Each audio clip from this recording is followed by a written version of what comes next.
In this video, I'm going to show you how to use Google Lens to read text. So the first thing to do is open Google Lens. So search for it on your actual phone. It can be downloaded from the Google Play Store. I'm not sure about the App Store, but it can definitely be used on the Android devices.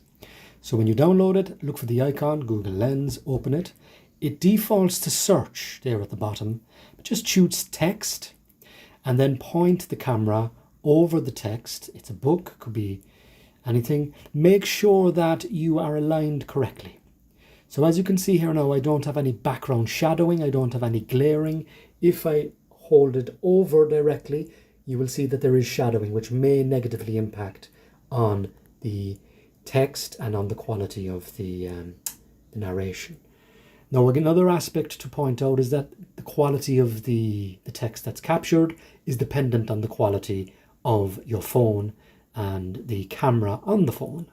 So that's something to bear in mind. And that is basically it. So you just press the button in the middle there, take a photograph. So I have that there, and I just press the photograph. And then I press listen. Interface function introduction. PD port. The function of the PD port is to power supply the display. It does not have the function of transmitting signals. And then I press pause, and there you have it. I like the fact that it's highlighting the text as it goes along.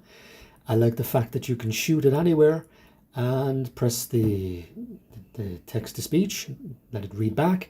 Again, just bear in mind the quality of the camera, the quality of the phone that you're using, primarily used on Android, but I think you possibly can try it on the iOS as well. But iPhones have their own specific features for reading text.